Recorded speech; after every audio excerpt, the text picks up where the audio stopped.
Galera, tudo bem com vocês? Sejam bem-vindos a mais uma aula aqui na LAC Concursos. Eu sou o professor João Kleber e estarei ministrando a disciplina de Informática Básica. Bom, continuando o nosso módulo de carreiras bancárias, a aula de hoje a gente vai abordar sobre correio eletrônico, algo que é muito cobrado nas carreiras bancárias, até porque, para quem não sabe, né, toda vez que a gente faz uma comunicação, a formalização oficial, né, a forma de você entrar em contato com o cliente é através do e-mail. Então esse é um assunto que vocês precisam ficar muito atento, porque cai bastante para carreiras bancárias. Então, sem mais delongas, vamos entender o que pode ser cobrado, tá? Bom, o que é o correio eletrônico? O correio eletrônico nada mais é, turma, do que o envio e o recebimento de mensagens eletrônicas. É para que você compreenda de forma mais adequada, né, que você consiga fazer um paralelo, é como se fosse o correio, só que digital. Então você encaminha e você recebe mensagens eletrônicas. Até então sabemos a definição. Só que as bancas, principalmente a Sesgran Rio, que vai ser a banca responsável por fazer o concurso do Banco do Brasil e também da Caixa Econômica Federal, ele cobra muito a questão das características. Então, a primeira característica que você precisa saber: um correio eletrônico, tá? Um serviço, um provedor de e-mail, ele não é em tempo real. Então, o que você precisa ficar atento? Quando o professor João Kleber ele encaminha um e-mail para você, às vezes ele chega rápido e você imagina, supõe que ele é em tempo real, né? Enviou, recebeu. E você precisa ficar atento de uma coisa muito importante. Por quê? Eu tenho a figura do remetente, aquele que envia o e-mail para você, e eu tenho também a figura do destinatário, aquele que recebe o e-mail. E o que acontece? Se eu, professor João Kleber, encaminhei o e-mail para você, eu tenho que estar com conexão com a internet.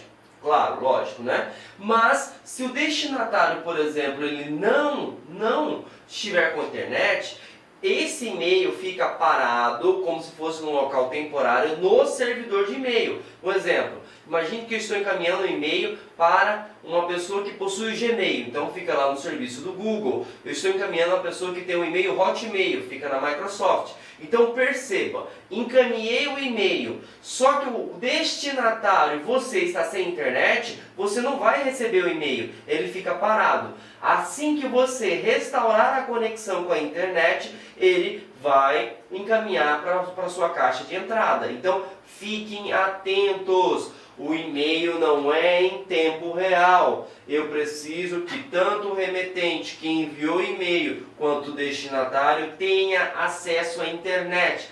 Beleza? Então fiquem atentos com isso. Essa é a primeira característica que você precisa saber. Agora, falando mais de forma técnica, nós temos alguns conceitos que são bem abordados na questão de correio eletrônico.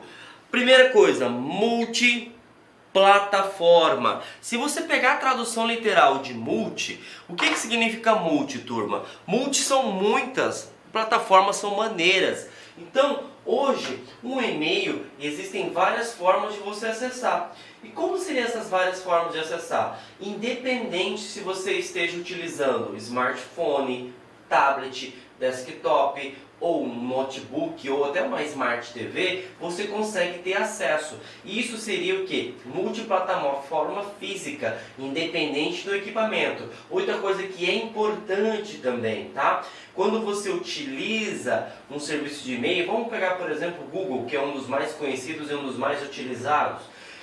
Independente do sistema operacional que você esteja utilizando, você pode estar utilizando, por exemplo, Windows, eu posso estar utilizando o Linux, tá? Eu posso estar utilizando o navegador Opera, eu posso estar utilizando o navegador Google Chrome, eu posso estar utilizando o Microsoft Edge. E aí você pode também perguntar, mas professor, para que eu preciso saber de tudo isso? É para você associar a ideia que independente do equipamento, da parte física, independente da parte software, da parte lógica ou dos sistemas que você esteja utilizando, um e-mail você vai conseguir ter acesso, lógico, desde que você tenha uma conexão com a internet. Então por isso que nós citamos, né, nós inferimos que um correio eletrônico, tá, ele é um sistema, logicamente, multiplataforma, perfeito? Então, primeira característica aí cobrada para o concurso, a gente acabou de resolver. Outra coisa importante, os serviços de e-mail normalmente são gratuitos. Quando se trata de concurso público, ele cobra sempre dois, né? Ele cobra a questão do Outlook, ele cobra a questão do Hotmail, né, que é vinculada à Microsoft, ou ele pode cobrar o Gmail, que é vinculado ao Google. E aonde que eu quero chegar? Essas duas empresas, que são as mais cobradas em concurso público, eles têm vários tipos de plano. E o primeiro plano é o gratuito, tá? Esse plano gratuito, ele te dá um limite de armazenamento. Então vamos pegar o exemplo, o Google. O Google, você pode ter um Gmail, né? Você pode ter um e-mail vinculado ao Gmail, na qual você pode ter até 15 GB de armazenamento, tá? Lembrando, palavrinha-chave aí, tá? Toda vez que a nomenclatura acabar na palavra byte, significa que nós estamos referindo a armazenamento. Perfeito? Então, o Google, ele tem 15 GB de armazenamento. Só que isso não é padrão para todas as operadoras, tá? Então, se a gente pegar, por exemplo, o Outlook, ele tem 5 GB, tá? E aonde que eu quero chegar? Quando você utiliza um serviço de e-mail, ele tem limitações. Então, se na sua questão, tá, ele inferir que não há limite de armazenamento, é falso. E aí outra coisa importante também que você precisa saber sobre correio eletrônico. Então, eu estou utilizando o Gmail, chegou lá nos 15 GB, lotou a minha caixa de mensagem. Então, o que vai acontecer?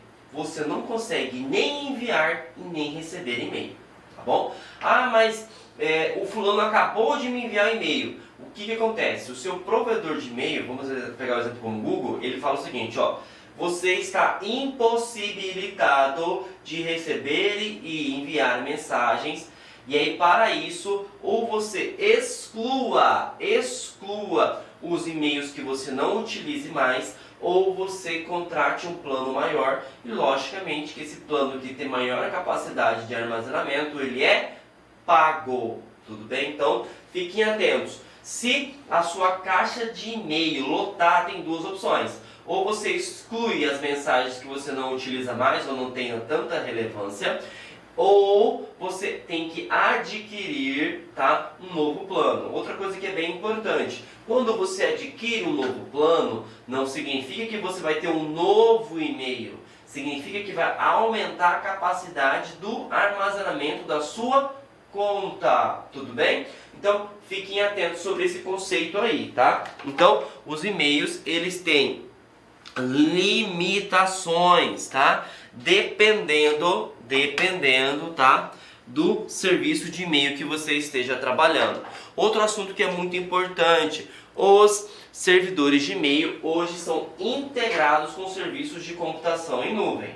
Se computação em nuvem você não se recorda, é sinal que você pulou a nossa aula de redes de computadores, que é a base de qualquer concurso público hoje. Por quê? Hoje todo mundo ele respira, ele vive conectado com a internet. E o que é a computação em nuvem? Computação em nuvem nada mais é do que você armazenar um arquivo, um sistema, um site em um local na qual onde você não se encontra. Traduzindo, você tem uma empresa e essa empresa possui um conjunto de computadores que nós chamamos de data centers, na qual ela é responsável por administrar todos os arquivos da sua empresa. Situação hipotética, você foi lá e perdeu, por exemplo, o notebook, você perdeu o computador na qual você fazia conexão com o serviço de e-mail. Você perdeu todos os seus e-mails? Não. Por quê? Essas informações estão armazenadas na nuvem, e a nuvem possui backup, que é algo também muito importante que a gente fala na aula de redes de computadores, que nada mais é do que cópia de segurança. Então, hoje os serviços de e-mail são integrados com a computação em nuvem. Como pode cair em prova, professor? É o seguinte, quando tu encaminha um e-mail, e aí outra coisa também que é característica, tá? Acho que ele está no próximo slide. Você pode anexar, tá? O que é anexar? Você vai incorporar, tá, um arquivo dentro da sua mensagem, tá bom? Quando você incorpora um arquivo dentro da sua mensagem, você tem que ficar atento a duas coisas. Primeiro, não é possível inserir qualquer tipo de arquivo, tá? Arquivos que possuem a extensão .exe, que são executáveis, são bloqueados por questões de segurança, porque ele pode instalar algum aplicativo e, consequentemente, os serviços de e-mail para bloquear a disseminação de vírus, ele bloqueia. Então, primeira coisa, quando você incorpora um arquivo a uma mensagem de e-mail, não é possível inserir qualquer tipo de arquivo. Perfeito? Segundo, vamos imaginar que esse arquivo seja um arquivo benéfico. Um exemplo, um relatório em PDF. Quando você faz o upload, né, lembrando que o upload, aula de redes novamente, né, você pega um arquivo que está dentro do seu computador e sobe para a internet, esse arquivo ele precisa obedecer às regras do serviço de e-mail. Vamos pegar como padrão o Gmail. Se passar de 10 MB, ele não manda. Ele fala, olha, esse arquivo aqui é muito grande, eu não consigo encaminhar. Só que, como nós temos o acesso à computação em nuvem, os serviços de e-mail hoje estão inteligentes. E como eles estão integrados com a nuvem, exemplo, se nós temos o Gmail, está integrado com o nosso amigo Google Drive. Se nós temos, por exemplo, o Outlook, está integrado com o OneDrive, por exemplo. Ou o Dropbox. O que acontece, turma? Quando você anexa um arquivo, vamos imaginar que ele tenha 15 MB. Então ele não vai ser possível inserir dentro dessa mensagem. O que o servidor ele já faz? Um exemplo, o Gmail. Ele pega este arquivo, faz o upload, só que ele faz o upload na nuvem. E aí você vai encaminhar a mensagem, só que não vai chegar o arquivo para o usuário. Vai chegar um link, lembrando a aula de Word, né? Links são atalhos, né? São como se fosse um link de navegação para você obter acesso à informação, na qual a outra pessoa, o destinatário, vai receber essa informação e aí ele vai clicar no link e vai poder baixar o arquivo. Então, fiquem atentos. A integração da computação em nuvem facilita, né, quando você possui um arquivo que é muito grande. Porque você não consegue, por exemplo, encaminhar via mensagem de e-mail. Então o que tu faz? Você anexa o e-mail, só que ele automaticamente gera, né, o upload para a nuvem. E ele vai encaminhar somente o link para que o usuário que receba a tua mensagem baixe, né? Só que ele, às vezes a pessoa tem pouco conhecimento, né, e nem vai imaginar que aquela mensagem, né, aquele e-mail, ele não está redirecionando para a nuvem, ele imagina que a mensagem está sendo baixada, o arquivo em si está sendo baixado dentro da mensagem de e-mail. Então, fiquem atentos. Se o arquivo for muito grande, qual que é a opção que eu tenho de encaminhar o arquivo para uma outra pessoa? Armazenando na nuvem, tá? E assim, nós pegamos as 3 características de um correio eletrônico. Então, ele é multiplataforma, ele tem a questão de limite, deixa eu até colocar aqui, ele tem a questão de limite, né, dependendo do serviço de e-mail que você esteja trabalhando, e ele também tem a parte de integração com serviços da computação em nuvem, tá?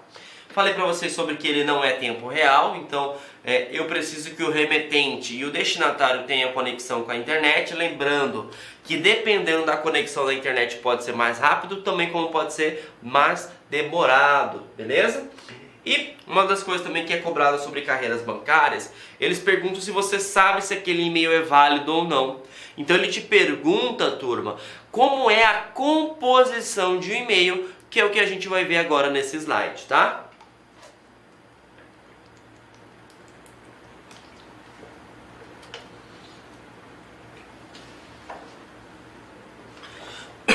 Desculpa, gente. Então vamos lá.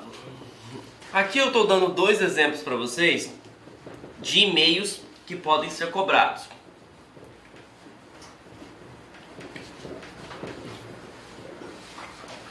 Então o primeiro exercício aqui, nós temos o serviço, né, do Gmail, então é joão@gmail.com. que eu preciso saber, professor?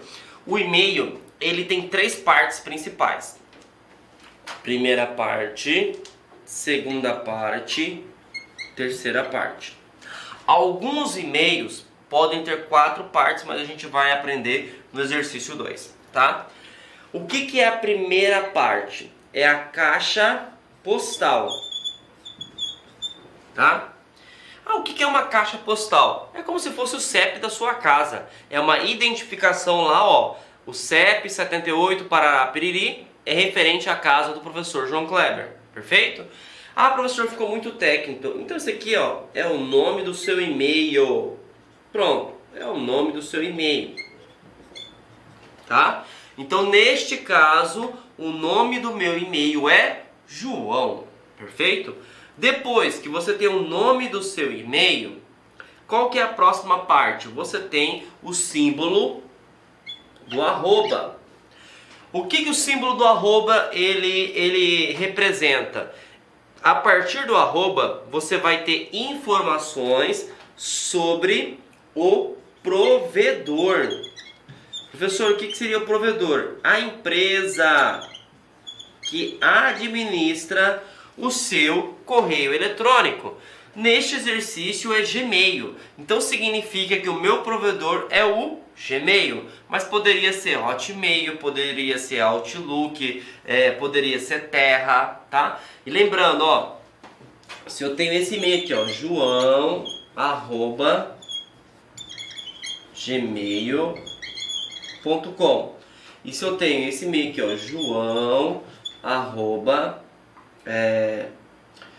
hotmail.com.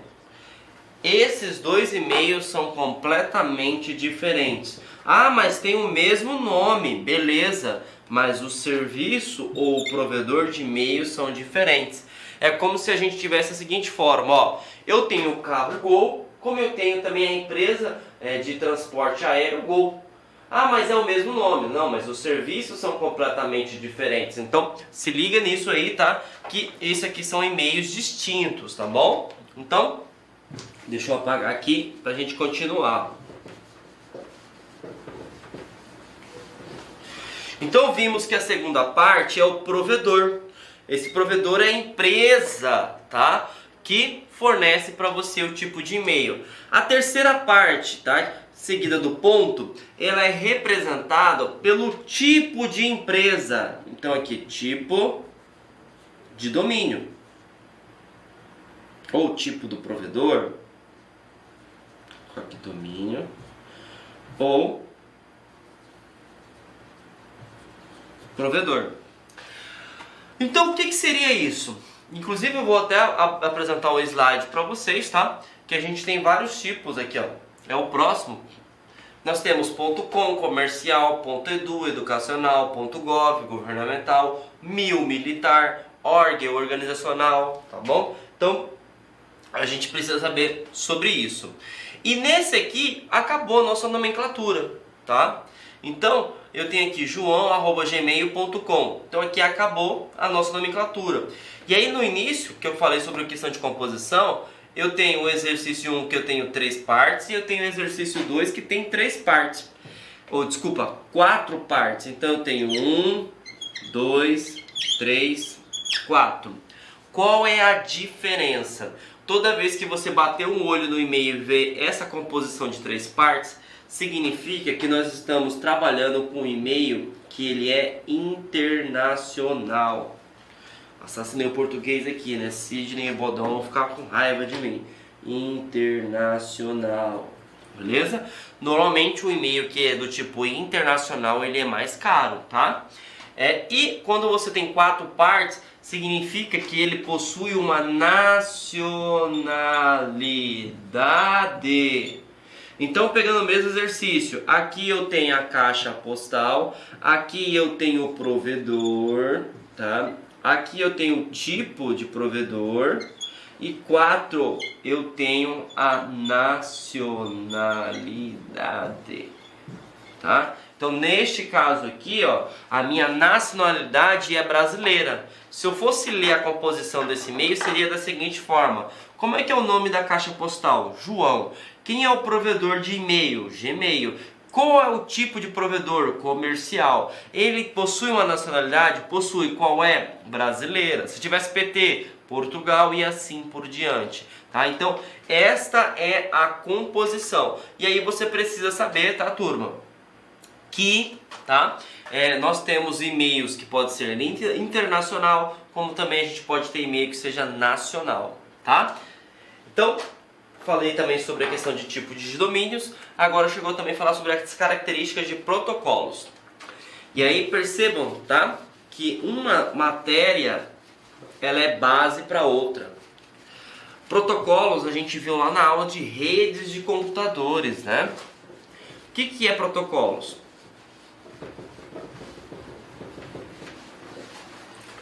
Protocolos nada mais é do que leis. O que são leis? Por exemplo, se eu estou dirigindo o meu carro, eu preciso respeitar as leis de trânsito. Se eu, por exemplo, estou desmatando uma área florestal, eu vou responder pelas leis ambientais. Se eu estou, por exemplo, empregando uma pessoa, eu vou responder pelos direitos trabalhistas. Então percebam, cada área que a gente trabalha tem leis.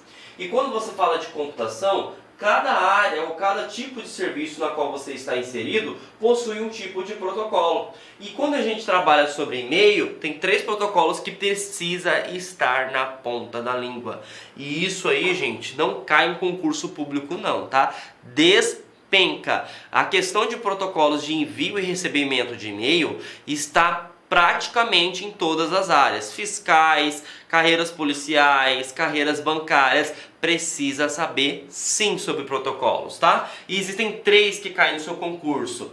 Você tem o SMTP, você possui o POP e você possui o IMAP, tá? O SMTP, ele é o mais simples, tá? Porque o S, você vai lembrar que é send. E o que significa send? Enviar. Então, toda vez que você faz um envio de e-mail, você tem que utilizar o e-mail SMTP. E aí, infelizmente, tá, gente? Você precisa saber a questão de acrônimos, tá? Quando fala sobre redes de computadores, quando fala sobre a questão de e-mail e menciona a palavra protocolo, precisa saber todas as nomenclaturas, perfeito? Então, se eu vou enviar um e-mail, é SMTP. Agora, o que mais cobra em concurso público é a diferença entre o POP e o IMAP. Os 2 protocolos são responsáveis por receber um e-mail. E aí, normalmente a gente é muito mais visual, né, do que textual. Por isso eu coloquei essas 2 imagens para facilitar o entendimento de vocês, tá? Então, deixa eu apagar aqui.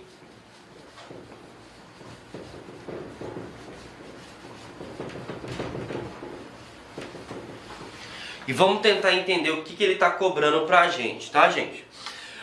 POP e IMAP, os 2 são responsáveis por recebimento. Perfeito. Então, se tiver uma questão no concurso público perguntando quais são, né, ou qual seria um protocolo para receber e-mail, você poderia colocar ou POP ou IMAP, certo? Beleza. Agora, o que eu preciso saber? Um possui uma característica que permanece o arquivo somente em um local. O outro possui uma característica que ele vai criando cópias dos arquivos, né, dos e-mails, em todo e qualquer dispositivo que solicitar acesso à informação.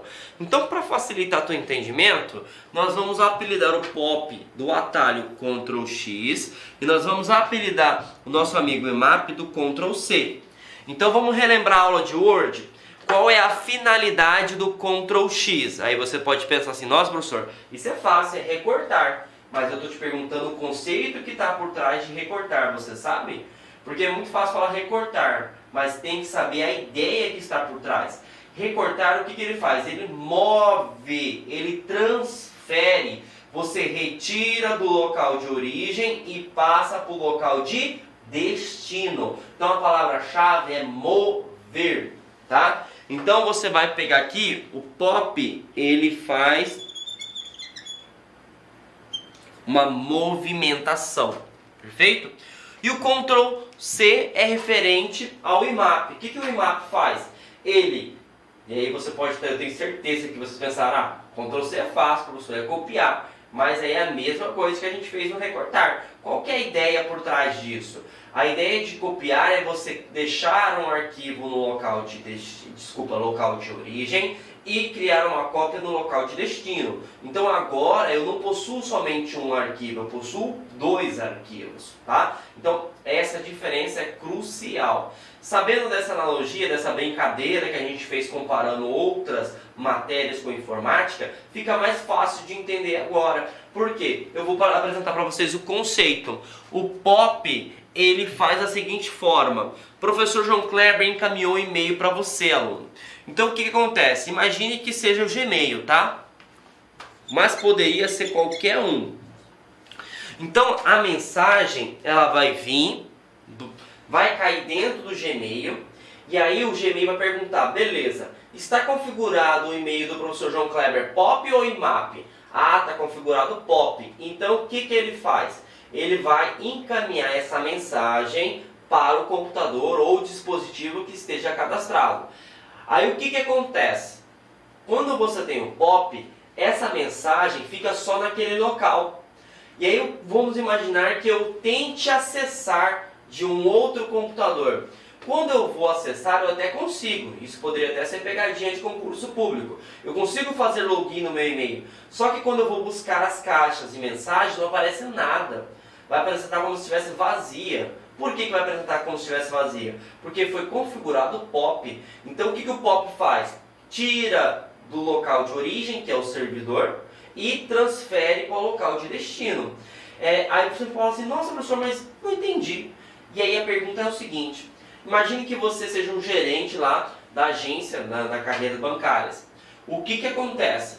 Você precisa ter acesso ao seu e-mail somente no local de trabalho. Lembre-se da aula de segurança da informação. Hoje o maior ativo de uma empresa ou de um órgão público é a informação, turma. Então o que acontece? Você não pode, por exemplo, ter acesso a esse e-mail na sua casa, no seu trabalho, na casa do seu namorado, sua esposa, seu esposo, enfim. Então você só vai conseguir ter acesso àquela informação lá no local de trabalho, na sua agência. Então, por exemplo, se você só consegue ter acesso ao seu e-mail neste local de trabalho, pergunta de prova, que tipo de protocolo foi configurado? E aí você tem que lembrar da aula do professor João Kleber. Só pode ser 2 e-mails, ou é POP ou IMAP. O POP só armazena ou só, digamos assim, tem acesso em um local. E foi isso que eu acabei de citar, só que agora como forma de exercício. Se eu, professor João Kleber, só consigo ter acesso ao meu e-mail lá na agência, significa que foi configurado um tipo de protocolo chamado POP. Por isso que é a ideia que a gente passou aqui, né? Ctrl X. Ele move somente para um único dispositivo. Lembrando, esse único dispositivo pode ser multiplataforma. Pode ser computador, tablet, que mais? Um smartphone, beleza? Então é isso que vocês precisam ficar cientes. Se o nosso amigo POP ele move, o nosso amigo IMAP ele cria uma cópia, tá?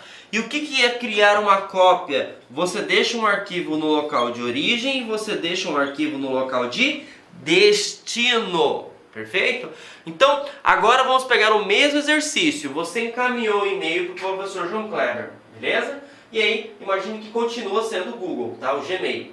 Então essa mensagem ela chega no provedor do Google e aí o Google vai perguntar, beleza, qual é o protocolo que está configurado na conta do João Kleber? Ah, está configurado o IMAP. Beleza, o IMAP qual que é? Ctrl C. Então, tentei acessar do meu computador, o que ele faz? Opa, está aqui uma cópia do arquivo para você. Tentei acessar agora do tablet, está aqui uma cópia para você. Tentei acessar da minha Smart TV, está aqui uma cópia para você. Então, conseguiram entender a ideia? Quando você tem o IMAP, você tem multidispositivos. Significa que qualquer dispositivo computacional que acesse o meu provedor de e-mail vai ter acesso àquele e-mail. Diferentemente do nosso amigo POP. Então, os dois são completamente diferentes. E isso aqui que eu acabei de citar para vocês não cai em concurso público não, tá, turma? Despenca, despenca, beleza? Então, vamos entender agora como que se dá o funcionamento, como é que se dá a palavra-chave. Então, vou até colocar aqui, ó, o acesso ao seu e-mail.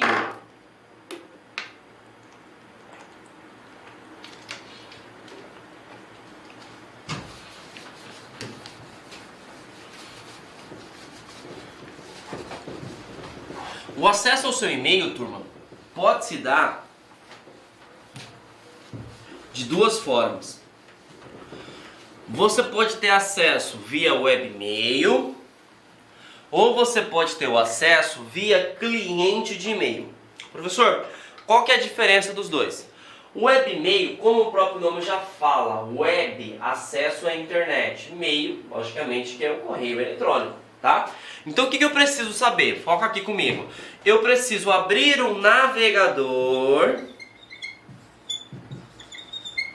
Neste caso aqui eu coloquei o Google Chrome, mas poderia colocar Mozilla Firefox, o Edge, assim por diante. Preciso digitar o meu provedor de e-mail. Neste caso aqui é o Gmail. Ele vai me pedir as minhas credenciais, que seria a caixa postal, seguida do arroba, o tipo de domínio, tá? E se ele for brasileiro, se ele for outra nacionalidade, eu preciso inserir. Então, joão@gmail.com.br, tá? E eu tenho que colocar a minha senha, perfeito? Então, é assim que funciona o webmail. Então, eu preciso acessar um navegador para poder utilizar, perfeito? Cliente de e-mail. Você não tem que acessar um navegador. Você vai acessar um app. Para quem não sabe, app é aplicativo ou um sistema, tá? Específico. Tá? Quem são esses aplicativos específicos que caem no concurso público, professor João Kleber? São dois, tá? Ou você acessa o Microsoft Outlook ou você acessa o Mozilla Thunderbird, tá? O que esses caras são? São gerenciadores de correio eletrônico. É como se você tivesse, para quem nunca ouviu falar dessas duas nomenclaturas, você tivesse aquele aplicativo do Gmail no seu celular. Por exemplo, você assassinei o português agora, desculpa. Você clica no ícone do Gmail, que é como se fosse um e-mail vermelhinho, e ele já abre para você todas as suas caixas de mensagens. Aquilo ali é um cliente de e-mail. Por quê? Eu não preciso abrir o navegador, digitar o usuário e senha para acessar as minhas mensagens. Simplesmente eu clico no e-mail e ele já abre. E isso é o cliente de e-mail. Beleza? Então, eu tenho duas formas de acessar um e-mail. Via webmail, via cliente de e-mail. Entendemos as partes básicas. Agora chegou o momento da gente entender as diferenças que existem entre um e o outro, tá? Primeiro, os dois possuem questões de segurança, tá? Mesmo que hoje você, por padrão, se você tiver um cliente de e-mail configurado, você clica lá no ícone, seja Microsoft Outlook, Thunderbird ou, vamos pegar o exemplo do Gmail, você clicou, ele já abre já o e-mail para você. E aí, às vezes, o seu computador não é somente você que está acessando, existem várias pessoas que podem acessar esse computador. Mas você pode configurar senha também, tá? Assim como um navegador, né? Um webmail. Tá? Então, a questão de segurança são idênticas. Agora, a grande sacada é a questão quando você não possui conexão com a internet. E aonde que eu quero chegar? Porque você pode até perguntar, poxa, professor, como que o e-mail vai funcionar sem acesso à internet? Se liga nessa dica aí. Quando você tem o nosso amigo navegador, então significa que você está utilizando um webmail, eu preciso abrir o navegador, nesse caso aqui é o Google Chrome, e aí para tentar obter acesso aos meus e-mails, correto? Beleza. Imagine que você não tem conexão com a internet. Quando você abrir o navegador, vai apresentar um erro da página 404. A página não pode ser exibida porque não tem conexão com a internet. Tá? Então o que acontece? Eu nem consigo abrir o navegador. Agora, se eu possuo um cliente de e-mail, a coisa muda de figura. Porque quando você tem um cliente de e-mail, os e-mails eles são criados uma cópia dentro daquele dispositivo. Então é local. Diferentemente do webmail, que o webmail você vai acessar o servidor do seu provedor. E aonde que eu quero chegar, turma? Se você tem um cliente de e-mail, criou-se uma cópia. Então, você consegue acessar o aplicativo e aí, pasmem, você tem acesso aos e-mails. Só que os e-mails antigos. Como assim antigos? Até o momento da queda de conexão. Tá? Opa. Conexão. Então na prática funciona da seguinte forma. Eu preciso criar um relatório, tá? E eu recebi as informações ou os dados, por exemplo, do meu gerente na data de ontem. E agora caiu na internet. Se eu estiver utilizando o webmail, lascou, tá?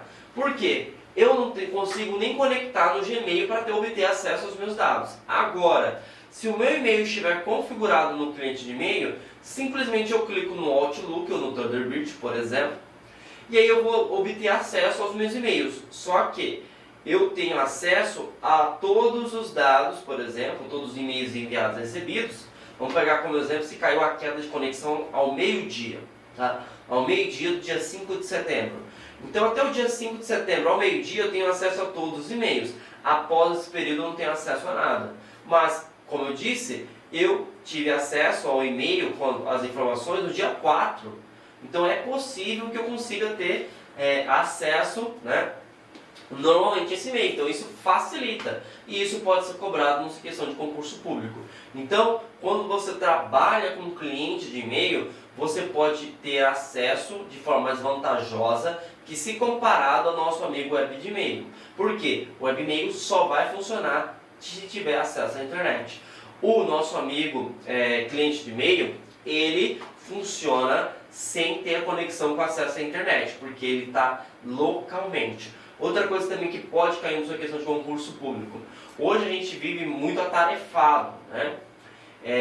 E é possível, por exemplo, você encaminhar um e-mail mesmo você não tem conexão com a internet. Como que funciona isso na prática? Simples. Você está com um cliente de e-mail, um aplicativo do Outlook, então abre o Outlook, mas aí está sem conexão com a internet. Só que você sabe que aquele e-mail é muito importante. Você não tem só aquele e-mail para fazer, você tem várias atividades para serem realizadas. Só que você sabe que você é um pouquinho esquecido. Então, o que você faz? Monta o e-mail, encaminha o relatório, faz o upload normalmente e encaminha o e-mail. Lógico que esse e-mail ele não vai ser enviado agora. Só que o próprio gerenciador de e-mail, o próprio cliente de e-mail, ele fica lá sincronizando a todo momento. Quando restaurar a conexão com a internet, o que o Outlook faz? Ele começa a fazer a sincronização e aí a gente viu que tem um e-mail que foi disparado. E a gente vai até ver na próxima parte da aula que tem a caixa de saída, é um local... Olá, meus amigos, minhas amigas, eu sou o professor Lac e com muito prazer eu quero fazer um convite muito especial para você. Você que assistiu essa videoaula é uma videoaula demonstrativa do nosso site lá, Concurso. Eu estou aqui para te convidar para estudar comigo aqui na Lá Concursos, fazer o nosso curso completo, atualizado, ponto a ponto, para o concurso do Bampará 2024-2025. Garanto para você, se você estudar pelas nossas videoaulas, se você estudar pelo nosso método, eu tenho absoluta certeza que você terá reais chances de aprovação nesse concurso. Nós aqui da Lá Concurso, nós estamos no mercado há 15 anos e nesse período nós tivemos a oportunidade de atender todos os concursos de carreiras bancárias no Brasil e, claro, com milhares e milhares de aprovação. Professor, qual que é o valor do investimento? Acredite, pagamento único, o melhor custo-benefício do mercado, o melhor custo-benefício do mercado. Pagamento único de apenas R$ 199,90. Você vai ter acesso a esse projeto pedagógico fabuloso da Lá Concurso. Então, espero vocês aqui na LAC. Valeu, tchau, tchau.